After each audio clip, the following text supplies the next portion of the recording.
Harvard says we have to shelter in place now until 2022. Trump decides it's time to defund the WHO. Michigan is in turmoil as nobody knows what to do about Gretchen Whitmer. And Barack Obama finally puts his endorsement behind Joe Biden. Plus, we'll talk about what I'm thankful for at the end. I am Jay Edgar, and this is Contemporary.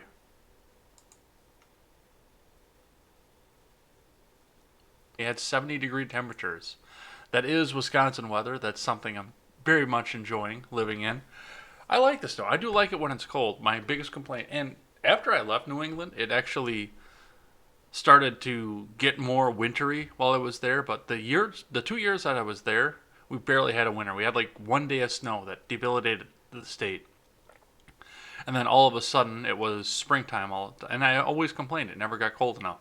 And then I left it and started getting cold. But I do like the cold. That's why I choose to live in Wisconsin. That's why I will probably always live in Wisconsin, or at least somewhere up in the north. But before we get started here, make sure you head on over to freedomscoop.com. Freedomscoop.com. We want to be your one-stop place to check out all of your news and commentary. We've got the Generational Gap. We've got this show. We've got Stephen Ignoramus. We've got Wyatt Birkenhoff. We've got the R-Rated Conservative, and more shows to come. Head on over there because it's going to be news by the people for the people, the way that it should be. And also make sure you check down in the description below.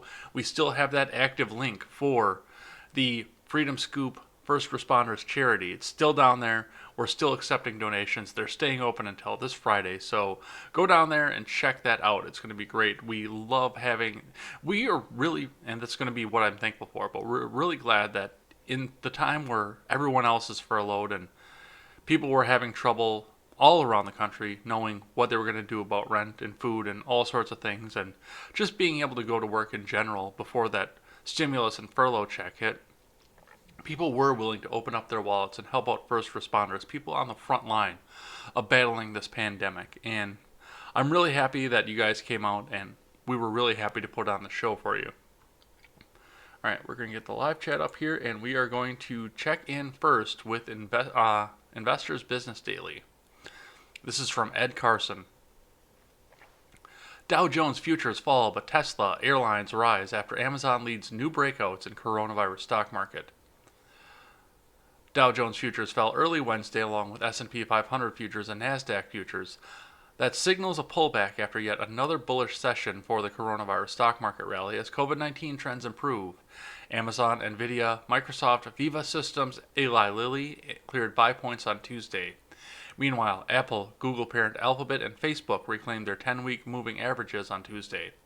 Apple stock also cleared its 50-day as the NASDAQ composite rallied above its 50 and 200-day lines.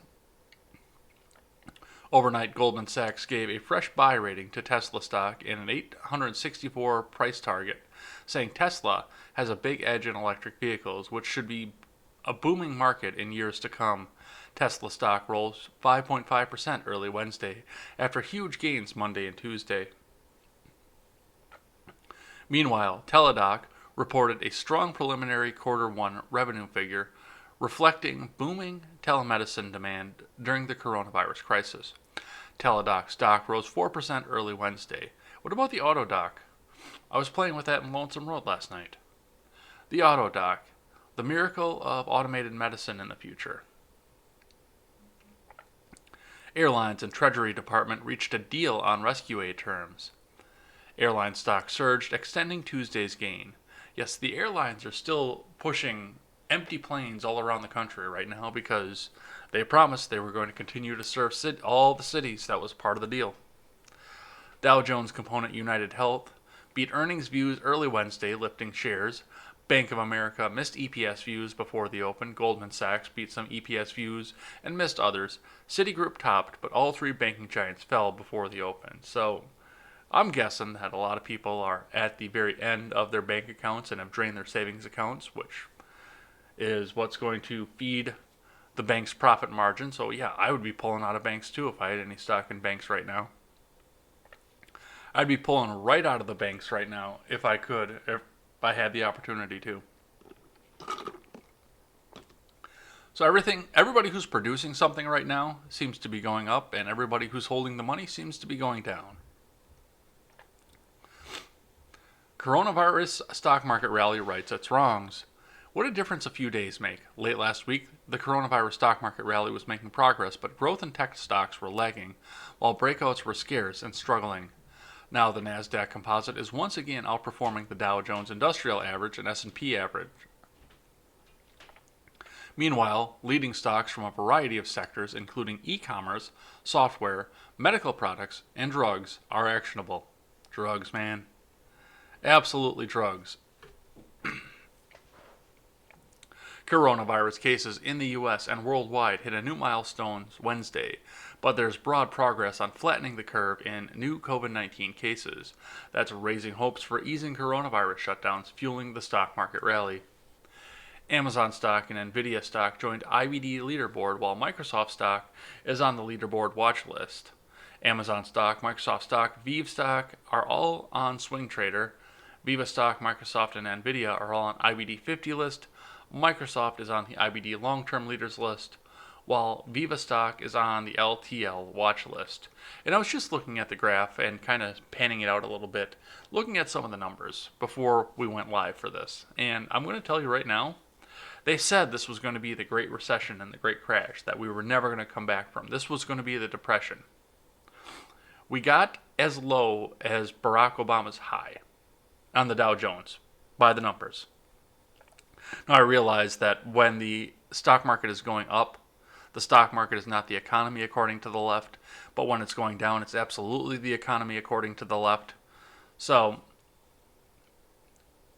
if we take the stock market as the economy, which it's not, but it's a nice little measuring tool that we can use against it, we are halfway rebuilt from where we were just a few days before the COVID-19 thing hit.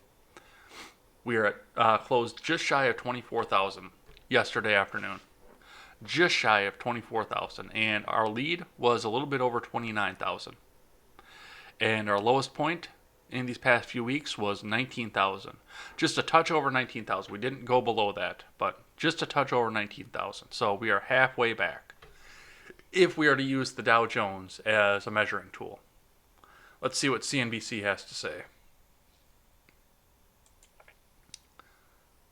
Dow rallies more than 500 points on improving virus outlook. Amazon jumps to an all-time high.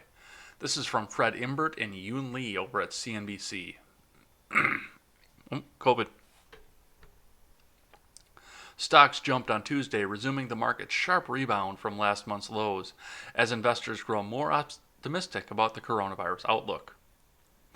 The Dow Jones Industrial Average rallied 558.99 points, or 2.4%, to 23,949.76.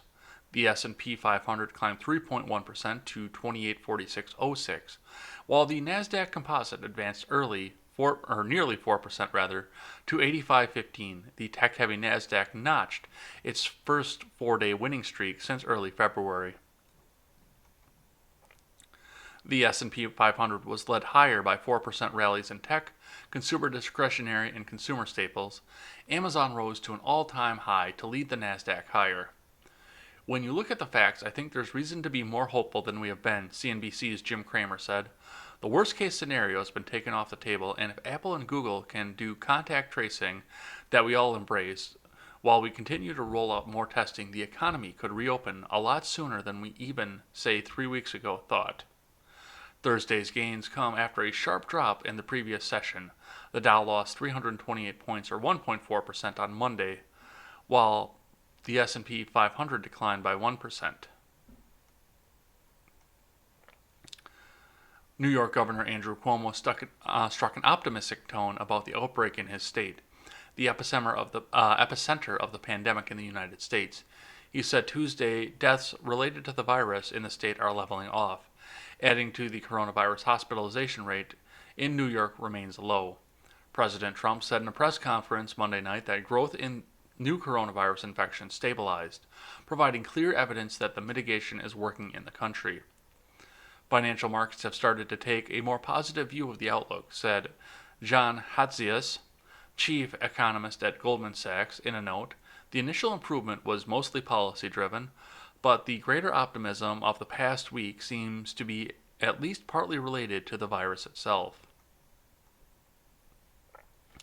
To be clear, the health situation remains very bad in absolute terms, especially in the US, which is now ahead of Italy and Spain in terms of coronavirus related fatalities, though still much lower on a per capita basis. The number of coronavirus cases continues to rise globally. Data from Johns Hopkins shows there are more than 1.9 million cases around the world, with over 598,000 in the US. So, we're getting there. We're absolutely getting there. Looks like on the breaking tab here, Best Buy is to furlough about 51,000 employees as its stores remain closed to customers. We'll hold off on that for right now because I have a pretty full show. Otherwise, I'd probably pop that open and have a look at it. So, let's go to the meat of the argument and the title card of what we decided we were going to talk about today. And this is from a local affiliate, because I don't go to websites that don't allow me to use my ad blocker. Social distancing may need to continue to 2022, Harvard study finds. This is from WTHR out of Indianapolis. From Travis Pittman. A study from Harvard has concluded that some form of off and on social distancing may need to continue until 2022, while a sufficient percent of the population builds up an immunity to the new coronavirus. Researchers from Harvard's T.H. Chan School of Public Health looked at two previous coronavirus outbreaks and projected that recurrent wintertime outbreaks would occur after the initial wave is over. Absent other interventions, a key metric for the success of social distancing is whether critical care capacities are exceeded. To avoid this, prolonged or intermittent social distancing may be necessary into 2022. The study's abstract reads, "It is published in the journal Science." Jonathan Grad. That's a weird name. I've never seen that one before. It looks like a Slavic version of Jonathan. An associate professor of immunology and infectious diseases and a co-author of the study, says that short of a vaccine, there are two ways the pandemic will end.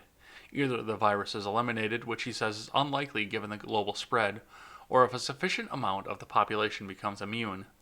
This assumes that once someone becomes infected, they develop an immunity.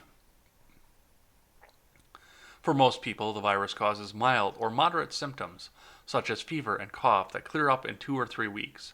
For some, especially older adults and people with existing health problems, it can cause life-threatening illness, including pneumonia. Grad says that even if the curve is flattened after this wave and hospitals are not overrun, which they haven't been, we could have to go through this all over again because there will still be a lot of people who have not been infected or are vulnerable. If we stop social distancing after 4 weeks, 8 weeks, 12 weeks, or what have you, there will still be a pool of people who are susceptible, and we might see again a rise in infection, which might prompt us to reinstate social distancing. So, hunker down, folks. You're not going anywhere until 2022. Harvard said so. And we all know that they're the smartest people in the world, so you better listen to them. I'm sorry, we can't make it that far. If the left wants to push us to a point where we're going back into a depression, then just come out and say it. Just say, we want you to be in a depression. Stop lying about this COVID thing. And, well, I mean, you're not exactly lying, but you're taking advantage of a situation that is most likely going to clear itself up on its own. But we will move on. North Carolina is begging to open itself back up amid Harvard's warnings. Protesters rally for North Carolina to reopen. One woman arrested for violating governor's order. This is from the News and Observer via MSN News by Josh Schaefer and Ashad Hajela. And by the way, the News and Observer is one of those that will not allow ads, or ad blockers rather, on their website, so that's why we're doing this through MSN News. More than 100 protesters rallied in downtown Raleigh, well, that's kind of funny in rhymes, to reopen North Carolina on Tuesday, describing Governor Roy Cooper's stay-at-home order as an unconstitutional overreach that will kill the state's small business. Yes. At least one protester, Monica Faith Ussery, 51 of Holly Springs was charged with violating the executive order. "We have a right to peacefully assemble," she said as officers led her away, her hands bound with a zip tie. "God bless America." Every 15 minutes during the protest, roughly 50 cars honked their horns in unison. As a rally police officer asked several protesters to keep 6 feet apart, the noise drowned out his voice. That sounds like a lot of fun, I'm not going to lie.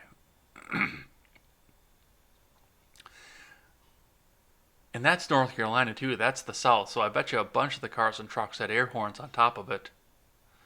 Train horns on the top of some diesel pickup that's got an air compressor, or maybe even a Dixie horn or two. It's North Carolina. I bet you they had some of that.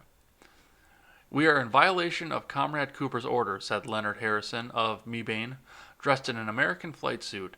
"If I get locked up today, I'm okay with that. As North Carolinians, we need to get back to work." The protest was organized by Reopen North Carolina, a private Facebook group organized last week that wants people to make their own stay-at-home decisions to avoid exposure to COVID-19. As the worldwide pandemic continues, the group surpassed 28,000 members on Tuesday afternoon. Cooper said at a Monday afternoon news conference that anyone wanting the restrictions to end abruptly is inviting danger. "Some people want to completely obliterate these restrictions," Cooper said. "It would be a catastrophe. The numbers are very clear that the interventions that we've entered into, social gatherings, limitations on bars and restaurants, the stay-at-home order, those kinds of things are working." Tuesday's protest reached its third round of honks at 11:45 a.m. as protesters vowed to continue for hours. But at roughly 12:30 p.m., police asked protesters to disperse. "You are in violation of the executive order," said a police captain. "You are posing a risk to public health. If you do not disperse, you will be taken and processed to Wake County Jail." Honking erupted. "You should be ashamed of yourself," one protester said. "Are you goons of Cooper or servants of the people?" said another. Most of the crowd began leaving after a third warning. Those gathered Tuesday said they doubt the extent of the virus's danger, describing testing as inaccurate and causes of death suspicious. Many said the stay-at-home requirements will hurt more than help. "I know that what isolation does to people," said Carrie Thomas, a psychotherapist from Cary. "I know what failing businesses do to people." Dennis Bilgard said he has traveled from Jacksonville to downtown Raleigh for 3 straight Tuesdays and plans to continue sitting in his pickup displaying a sign that reads, "Governor Cooper, your orders are destroying small business people." He said he fears that only large corporations and drive-through businesses will survive the stay-at-home order. "What we'll lose are all the small businesses that were handed down for generations," he said. The Reopen North Carolina group has said it plans to hold weekly rallies on Tuesdays to encourage Cooper to end the restrictions by May 1st. One of the group's founders is Ashley Smith, a Morgantown mother of 4, who has previously posted on social media about her opposition to vaccinations for any disease. Yeah, of course you had to throw that in there. Of course you had to throw that one in there. "I'm against mandatory vaccinations," Smith said in an email to the News and Observer on Monday. "That is a personal right, and as a sovereign citizen, I have the right to choose what medical procedures I and my children receive. Pandemic status, state of emergency, doesn't change that." So, of course, this News and Observer website, of course, I mean, you've got a good article here that seems to be very impartial, that seems to show the good sides and the bad sides of both sides here, but right in the middle of it, and this actually this actually still in the middle of it, right in the middle of it, you've got that one paragraph that describes one of the organizers as an anti-vaxxer. And I don't know if you're just trying to discredit the entire movement or if that you just thought that was a relevant point to the topic, but yeah, you had a good article up until that point. Let's check in with the Daily Wire. CDC, FEMA have created a plan to reopen America. Here's the projected start date in phases. This is from Ryan Saavedra. The Federal Emergency Management Agency and the Centers for Disease Control have created a plan to reopen America after the country was hit hard by the coronavirus pandemic, which originated in China. CDC and FEMA officials have worked on the public health response for at least the past week. and the resulting document has been discussed at the White House, including by members of the Coronavirus Task Force, the Washington Post reported. The version obtained by the Post appears to be an early draft by FEMA and contains granular instructions for a phased reopening of institutions such as schools, child care facilities, summer camps, parks, faith-based organizations, and restaurants. The plan essentially starts now with a goal that communities can start to be reopened by May 1st. A White House official told the Washington Post, "Beneath the bluster of the president saying May 1st and he's in charge and all the other things, there are real efforts to figure out how we could safely and actually do this." The plan outlines designating communities in 3 categories. Low mitigation communities where significant spread was never observed can reopen soon. Moderate mitigation, former hotspots entering controlled recovery. Limited mitigation communities observing increased but contained transmission. And significant mitigation, current or emerging hotspots, moderate mitigation communities showing signs of strained capacity. The plan notes that significant advancements in testing, therapeutics, and investments in the public health and healthcare systems have allowed the Trump administration to get to this point where they're already ready to get things going again. Decisions on reopening individual communities, which will be made at federal, state, and local levels, are contingent on confidence that the incidence of infection is genuinely low, a surveillance system, those are words that you never want to hear from the CDC and FEMA, that is well functioning and capable of promptly detecting any increase in incidence. I take that back. That whole sentence is something you never want to hear from FEMA. A public health system that is reacting robustly to all cases of COVID-19 and has a surge capacity to react to an increase in incidence. A health system that has the capacity in all respects, including inpatient beds, staffing, and other services, to handle all cases and that is in a position to rapidly scale up to deal with the surge in cases. The 3 macro phases outlined in the plan are Phase 1, prepare the nation, now to May 1st. National Communication Campaign, tools to assess community readiness to reopen closed spaces by April 15th. Dashboards for ongoing decision support for adjusting mitigation strategies, coordination facilitated across proximate geographic areas by state and federal officials in order to share changes across indicators and coordinate adjusted mitigation approaches. Phase 2, innovation and ingenuity applied to pandemic, now to May 15th. Economic recovery through pandemic management, economic recovery through support for local businesses and schools. And finally, Phase 3, reopening varies by local conditions, not before May 1st. Low mitigation locations first to open, moderate mitigation locations step down from significant to moderate mitigation or step up from low to moderate mitigation, based on indicators not likely before June. Significant mitigation communities remain shelter in place until thresholds are met. Continuous monitoring, more scary words, and mitigation adjustment all communities now until the end of spread or vaccine availability. So, there's some good news in that, and there's some really, really scary news in that. So, we'll move on. From CNBC, and this is another big point of news that we've been hearing about all day yesterday. Trump halts U.S. funding for World Health Organization as it conducts coronavirus review. The U.S. will suspend funding to the World Health Organization while it reviews the agency's response to the COVID-19 pandemic. President Trump announced Tuesday, saying that the International Health Agency made mistakes that caused so much death as the coronavirus spread across the globe. Today, I'm instructing my administration to halt funding of the World Health Organization while a review is conducted to assess the World Health Organization's role in severely mismanaging and covering the spread of the coronavirus, Trump said at a White House press briefing conference.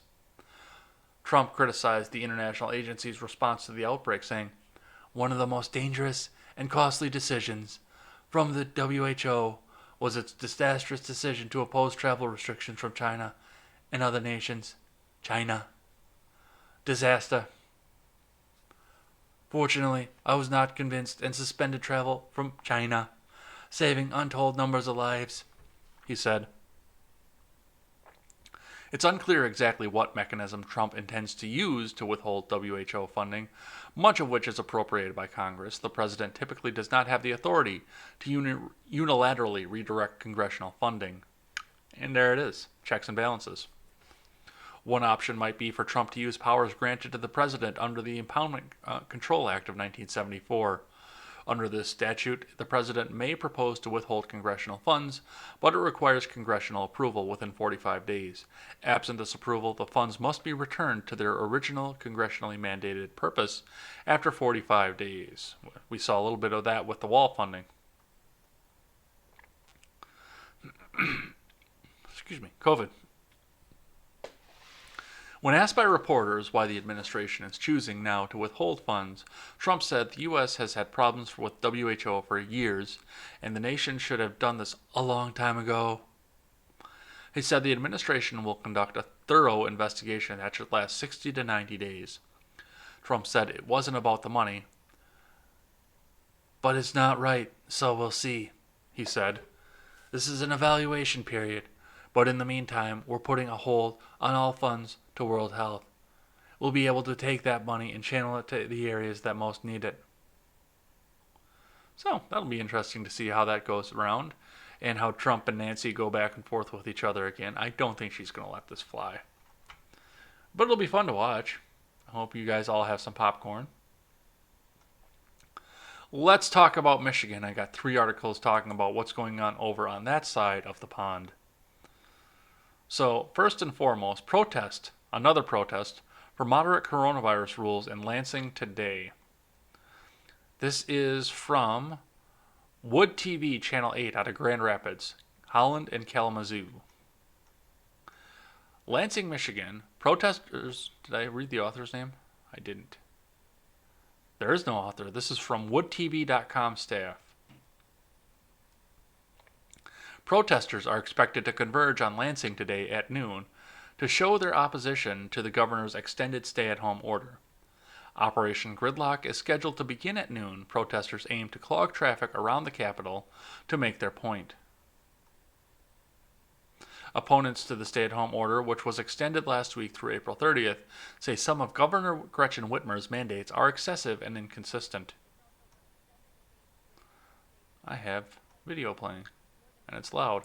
I can hear it from the headphones, but of course it's not coming across the desktop audio.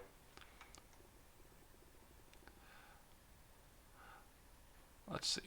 No, I read that one already. People are basically being told what they can and can't buy at stores. Nothing makes sense.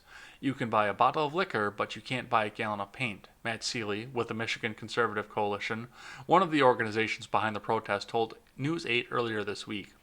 Opponents to the measure don't object to all social distancing requirement. They're not asking to gather in large groups, but want more temperate rules that would let many people get back to work. Operation Gridlock protesters have been told to stay in their cars and that only people from the same household should share a car. However, there's also been talk from other protest groups of getting people out on foot. At a Monday press conference, Whitmer acknowledged the hardships her orders have caused. I acknowledge that I'm screwing you guys over, but I'm not going to do anything about it.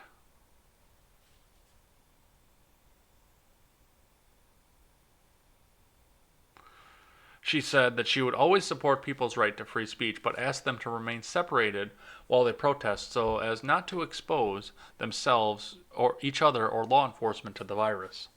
According to the data released by the state Tuesday, Michigan has recorded 27,001 confirmed cases of the coronavirus, and 1,768 people have died after contracting it. New figures will be released this afternoon. Oh, that's the end of the article. I thought there was going to be more. Huh. This is a professional show.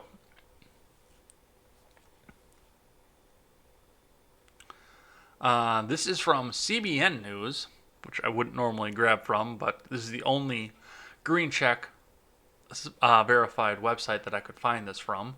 Michigan governor inadvertently bans homeschooling until nonprofit law firm steps in. This is from Steve Warren. when Michigan Governor Gretchen Whitmer issued her executive order on April 2nd, closing all school or public school buildings for the remainder of the 2019-2020 school year due to the COVID-19 pandemic, she inadvertently banned all homeschooling because of the language in the order. Now, because of a nonprofit law firm Swift Action, the governor's office has clarified that homeschooling is not prohibited in the Wolverine state. Michigan law defines homeschools as non-public schools. The governor's executive order, as it read, barred parents from directly teaching at home. The Great Lakes Justice Center, a non-profit law firm, called on Governor Whitmer to correct the language in her executive order. The language of paragraph 1A of the order banned homeschooling for the remainder of this school year, according to the GLJC. In-person instruction for pupils in kindergarten through grade 12, K-12, is suspended for the remainder of the 2019-2020 school year, and Section 1A applies to all non-public schools in the state, the order read. She just outlawed homeschooling, Great Lakes Justice Attorney David Kelman told CBN News. I think this is sloppy drafting of the order and an unintended consequence. I don't think she meant to outlaw homeschooling, but the language is there. We called on the governor to clarify and correct this error. On Monday, the governor's office issued a provision of the executive order detailing that the order does not prohibit homeschooling. In addition, Michigan school districts can resume in-person instruction if the state of emergency stops before the end of the school year. This is exactly what we asked her to clarify, so we are pleased with her response, Kelman said. So, yeah, homeschooling bad until we get called on it. I wonder if that was in there deliberately or not. That would be interesting to find out. It'd be interesting to be a fly on the wall in some of these draft meetings. Let's go on to one more from Fox News. This is from Bree Stimson. Gretchen Whitmer clarifies stay-at-home order after Meghan McCain slam. Michigan Governor Gretchen Whitmer clarified Sunday that the state's updated coronavirus stay-at-home order doesn't ban purchasing a child car seat in stores after Meghan McCain slammed the governor in a retweet. Hi, Meghan. Our stay-at-home, stay-safe executive order does not ban purchasing of car seats for children, Whitmer tweeted to The View co-host. Can of paint, seeds, anything else that you can get at the big box store when you're in there for groceries? Let's talk a bit more about that. McCain tweeted earlier, "Guess it's good I don't live in Michigan, otherwise how would I transport my child home from the hospital, Governor Whitmer?" The Post showed a sign in front of car seats at a Walmart saying items in the non-essential area will no longer be available for purchase. McCain, who is expecting her first child, added, "Being pregnant during this time is insanely stressful. We're all doing our best. Shame on you for doing this, Governor Whitmer." Whitmer's most recent version of the stay-at-home order, which went into effect on April 9th, asked stores to stop selling non-essential products, The Hill reported. Whitmer also tweeted a separate clarification. "We've seen misinformation circulating, so I'd like to be very clear. The stay-at-home, stay-safe order does not ban the purchasing of car seats for children. You can read this FAQ and more from here." So, I actually got a good faith response from somebody who was in support of the order and the banning of the stores not selling non-essential items. I don't like the response, but it was actually a good faith response. I was really impressed because usually the people who are in favor of this are authoritarian and sycophantic. And they just come back at you with, well, you just hate my grandma and you want my grandma to die. Much like I spread sarcastically around Twitter for people to read and get angry at because they think that you shouldn't be joking about any of this. But if we can't joke, who are we really? But looking at the good faith argument that I got came from the fact that it stops people from going out and driving for funsies was actually the wording of the tweet that came back to me. But the citation was anecdotal. The woman who answered me cited the fact that there was an elderly woman who went to a Walmart big box store to get groceries where you can still get other stuff, which was the it was the idea that I brought forward and the reason that I asked, if you're at the Walmart already getting food, why not go over to the seed section, get a packet of corn and a packet of broccoli and other stuff like that so you can grow your own garden. And she said that this elderly woman went to a Walmart and left with one single flower. So banning the sale of non-essential items keeps people from going out and doing that. But that was one anecdotal piece of evidence. That wasn't a trend. For the most part, people are not going to go to Walmart for one item. So yes, why not pick up a can of paint or a pack of seeds or something else like that? As long as you're there getting groceries already, go and pick up the rest of your stuff too. Make it in one trip. That way you don't have to go out to the store numerous times. All right, we've got one from CNN. McDonald's China apologizes for banning black people from a store. This is from Jordan Valinsky over at CNN Business. McDonald's is in damage control mode after a restaurant in China displayed a sign banning black people from the premises. Could you imagine if that happened here? We'd never hear about COVID again because we'd have way too much news coverage of this. The sign, which recently circulated on social media, said the McDonald's location in Guangzhou has been informed that from now on black people are not allowed to enter the restaurant. The sign is not representative of our inclusive values, McDonald's said in a statement. The sign was removed and the location was temporarily closed down. CNN has not yet been able to authenticate the video. The industrial city has been steeped in racial tensions between Africans and locals. Recent warnings from Chinese officials about the rising number of imported coronavirus cases. Imported, huh? What did we call this virus until the coronavirus name came out? Have stoked anti-foreigner sentiments. Africans in the southern Chinese city have been evicted from their homes by landlords and turned away from hotels, despite many claiming to have no recent travel history or known contact with COVID-19 patients. McDonald's said it will use the closure to further educate managers, indoctrinate, and employees on our values, which include serving all members of the communities from which we operate. Guangzhou has long had the largest African community in China. Because many Africans in the city have short-term business visas, they travel into China several times a year, making it difficult to calculate the size of the African population in the city. But in 2017, approximately 320,000 Africans entered or left China through Guangzhou, according to Xinhua.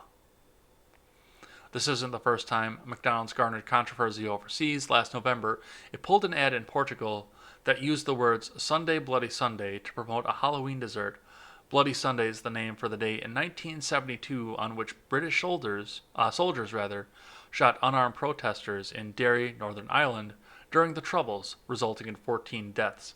Kind of wish John was still in the live chat for this one because I bet you he would have a lot of insight off of that one.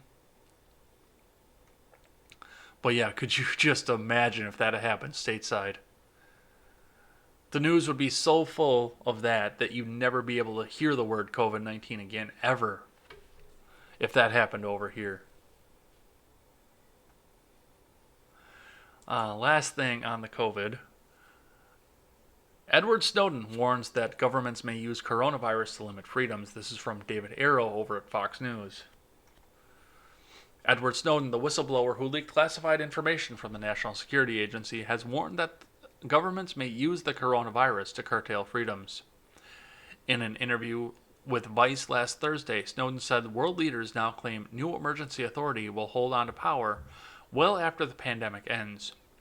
He talked about emergency powers born out of crisis, while referencing mass surveillance and certain measures implemented out of 9/11, including the Patriot Act.